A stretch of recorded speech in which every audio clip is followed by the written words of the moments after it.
Bonjour à tous, je m'appelle Cyril Chaminade, je suis pâtissier boulanger, je suis pâtissier d'origine. Je suis installé au sud-ouest de Toulouse. Euh, je suis à la base donc pâtissier, mes parents étaient pâtissiers boulanger à Paris, donc je suis tombé dedans quand j'étais jeune. Et ensuite j'étais pâtissier dans plusieurs entreprises, j'ai fait quelques petites boîtes et des grosses boîtes aussi. J'ai été pâtissier démonstrateur pour Ravi Fruits, Cap Fruits, Pâtisse France à l'étranger, à l'export. Ensuite, je me suis arrêté aux États-Unis, j'ai travaillé pendant 17 ans. J'en suis revenu en 2017. Mon dernier emploi, c'était une boulangerie-pâtisserie artisanale de grosse taille, mais en artisanal quand même. 25 pâtissiers sous mes ordres et 125 boulangers en 7 sur 7. C'est une boîte qui faisait 14 millions d'euros de chiffre d'affaires. Donc voilà, je suis revenu parce que je voulais m'installer, parce que Trump me foutait les jetons et il me fout toujours les jetons, ce con-là. Je voulais m'installer peut-être la possibilité de le faire aux États-Unis, mais finalement j'avais pas assez de ronds pour le faire. Je suis revenu donc en France. J'avais quitté la France parce que ça me gonflait un petit peu de voir comment les choses se passaient, que ça bougeait pas. Enfin bref, j'avais besoin d'un petit peu de plus d'aventure que le côté casanier des clients français à l'époque. Et puis donc je reviens et j'achète ma première entreprise à 45 ans. Et je me rends compte qu'en fait il n'y a pas beaucoup de choses qui ont changé. Les problèmes c'est les mêmes, à part que c'est pire quoi maintenant.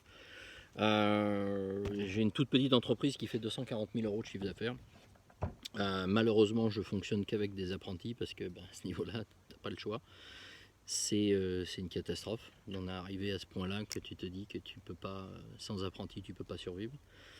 Qu'est-ce qu'il y a d'autre je, je veux me joindre à cette union parce que j'ai fait partie. Je suis allé voir une réunion de la Confédération de la boulangerie-pâtisserie qui présentait Boulanger de France à Toulouse il y a quelques mois en arrière. Euh, j'ai pas accroché du tout. Je pense que M. Pimenta est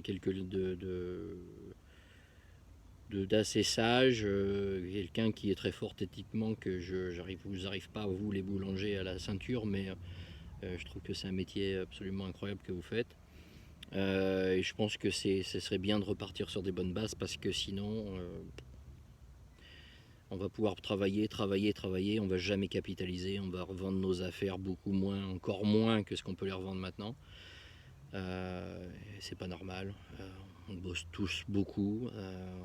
Pour beaucoup, on se paye pas ou très peu.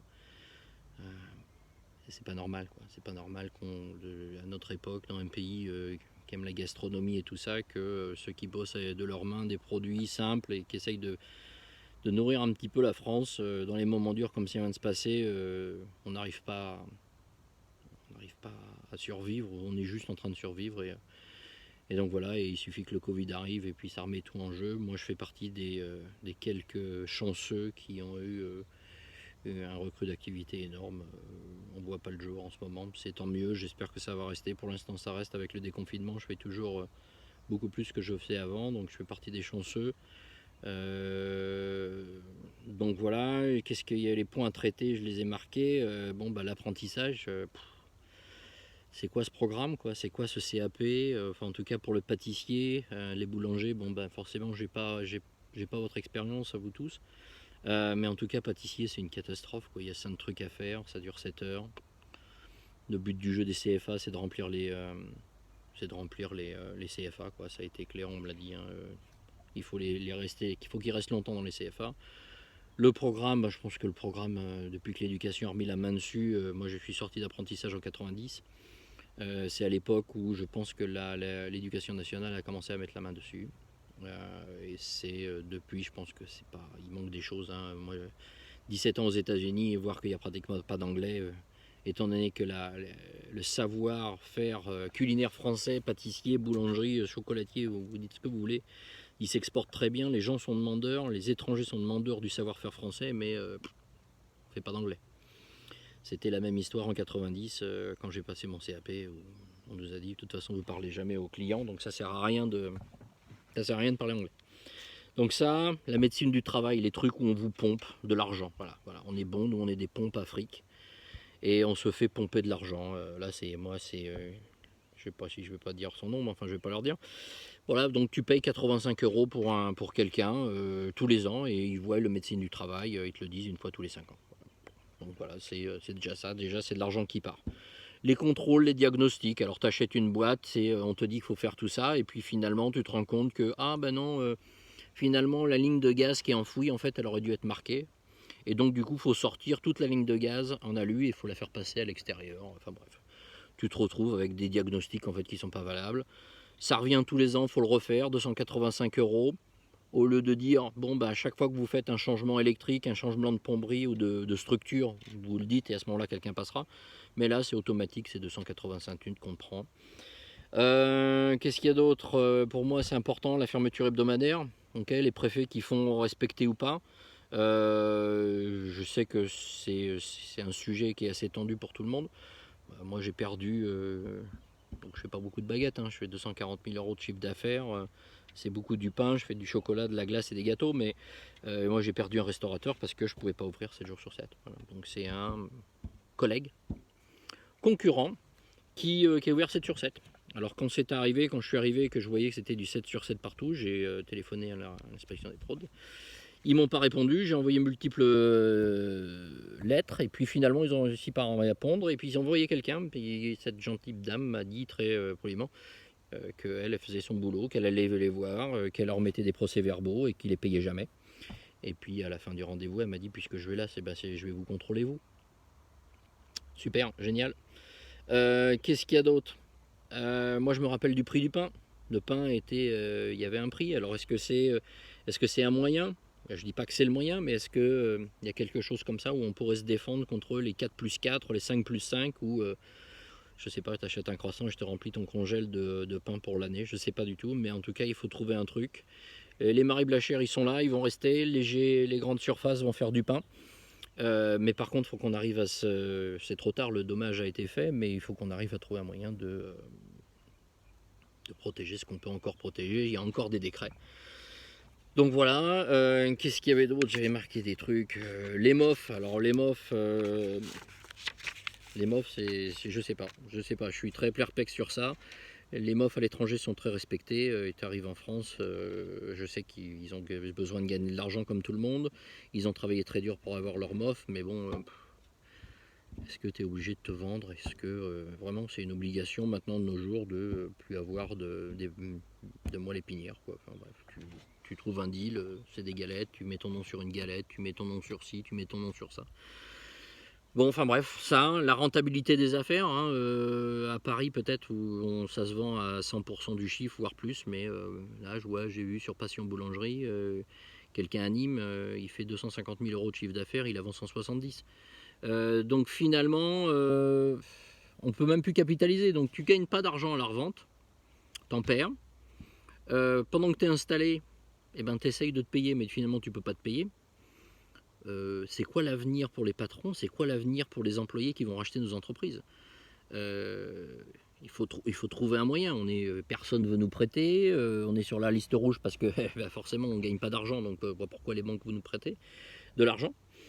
Donc ça, l'individualisme, c'est chacun dans son coin, si on peut se tirer dans les pattes, on se tire dans les pattes.